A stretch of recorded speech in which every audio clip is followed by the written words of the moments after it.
좋은 날입니다. 성령 충만하게 되시기 바랍니다. 저는 오늘 예수님을 슬프게 한 사건들이라는 제목으로 여러분과 함께 은혜를 나누고자 합니다. 본문 말씀은 누가복음 19장 41절로 44절입니다. 가까이 오사 성을 보시고 우시며 가라사대 너도 오늘날 평화에 관한 일을 알았다면 좋을 뻔하였거니와 지금 내 눈에 숨기웠도다. 참 하나님이시며 참 인간이신 예수님은 죄악과 세속에 물들지 않으시기 때문에 예수님의 희로애라의 감정은 우리가 생각하는 것보다 훨씬 더 강렬하고 순수하셨습니다. 우리는 예수님의 사랑의 높이와 넓이와 깊이를 마음으로 감히 청량할 수도 없고 생각할 수도 없습니다. 또한 예수님의 슬픔도 우리들의 심정으로는 헤아릴 수 없을 만큼 깊이가 있습니다. 그러므로 오늘 저는 예수님을 슬프게 한 사건들을 살펴봄으로써 우리가 주님을 슬프시게 하는 일이 없도록 근실한 믿음을 갖고자 합니다.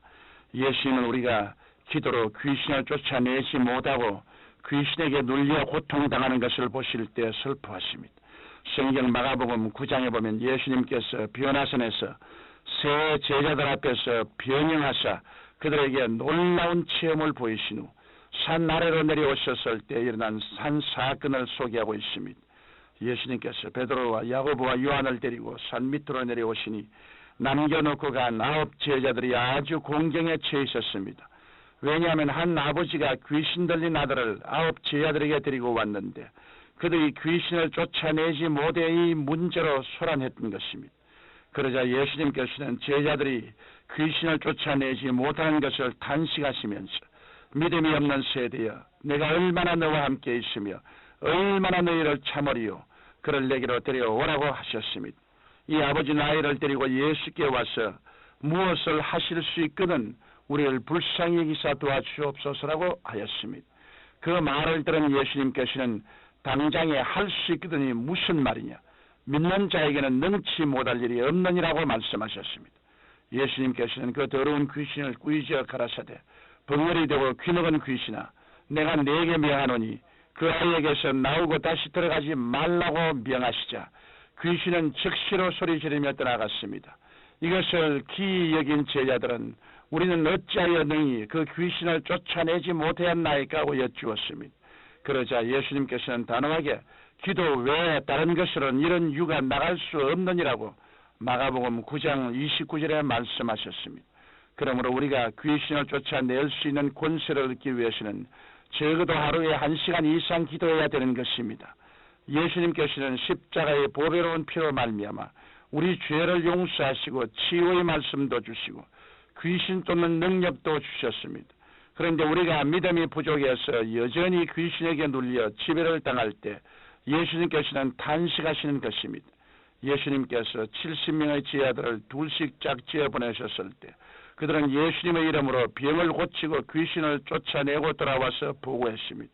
예수님께서는 매우 기뻐하시면서 내가 너희에게 뱀과 전갈을 밟으며 원수의 모든 능력을 제어할 권세를 주었으니 너희를 해할 자가 결단코 없으라고 누가복음 10장 19절에 말씀하셨습니다.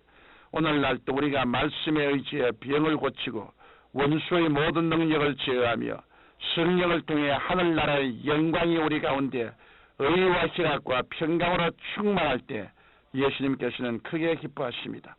또한 우리가 예수님을 과소평가할 때 예수님께서는 슬퍼하십니다. 마리아와 마르다의 오라비인 나사로가 죽었을 때입니다. 그들이 나사로를 무덤에 장사한 지 나흘 만에 예수님께서 베다니로 오셨습니다. 이때 마르다가 뛰어나가 맞이하면서 주께서 여기 계셨다면 내 오라버니가 죽지 아니하였겠나이다라고 말했습니다. 예수님께서는 마르다에게 내 오라비가 다시 살리라고 말씀하셨습니다. 그러나 마르다는 마지막 날 부활에는 다시 살 줄을 내가 아나이다라고 대답했습니다. 이처럼 마르다는 과거의 예수님, 미래의 예수님은 인정하면서도 지금 살아서 역사하시는 예수님에 대한 믿음은 갖지 못했던 것입니다. 예수님께서는 마리아를 불러오라고 하셨습니다. 마리아도 예수님께 주께서 나흘 전에 여기 계셨으면 내 오라비가 죽지 아니하였겠나이다라고 했습니다. 과거의 예수님밖에 인정하지 않은 것입니다. 예수님은 이들을 보시고 통분히 여기시며 눈물을 흘리셨습니다. 예수님이 무엇 때문에 우셨습니까? 죄와 질병과 죽음과 슬픔이 있는 현실 속에서 그들이 현재 살아 역사하시는 예수님에 대한 소망을 미처 가지지 못한 것을 보시고 우셨던 것입니다. 나사로의 무덤가에서 예수님께서는 마리아와 마르다에게 굴로 된 무덤 입구를 막고 있는 돌을 옮겨 놓으라고 말씀하셨습니다. 그때 마르다가 주여 죽은 지가 나흘이 되었으며 벌써 냄새가 나이더라고 했습니다. 예수님께서는 다시 통분히 여기시며 말씀하시기를 내 말이 내가 믿으면 하나님의 영광을 보리라 하지 아니하냐고 하셨습니다. 결국 돌은 옮겨지고 예수님께서는 죽은 지 나흘이 되어 썩은 냄새가 나는 나사로를 다시 살리셨습니다. 예수님은 어제의 예수님도 아니며 내일의 예수님도 아닙니다. 바로 지금 살아계신 기적의 예수님인 것입니다. 언제 예수님께서 통분히 여기시겠습니까? 오늘날도 우리가 예수 그리스도를 우리 생애 속에서 현재 살아계신 예수님으로 인정하지 않을 때 예수님은 통분히 여기시는 것입니다. 성경 히브리서 13장 8절에서 예수 그리스도는 어제나 오늘이나 영원토록 동일하시느니라고 말씀하고 있습니다. 오늘날의 사람들은 말씀과 성령의 역사를 그대로 받아들이지 않습니다. 현재 우리에게 성령으로 역사하셔서 기적을 주시고 병을 고치시고 복을 주시는 하나님을 정가면 비난하고 정죄합니다. 이런 사람들이 예수님을 슬프게 하고 우시게 만드는 것입니다. 그러므로 여러분은 예수 그리스도께서 현재 우리 가운데 살아계셔서 우리 인생의 문제를 해결하시는 분이심을 믿어야만 하는 것입니다. 또한 예수님께서 예루살렘의 멸망을 경고하셨을 때 그것을 믿지 않은 사람들을 보시고 슬퍼하셨습니다.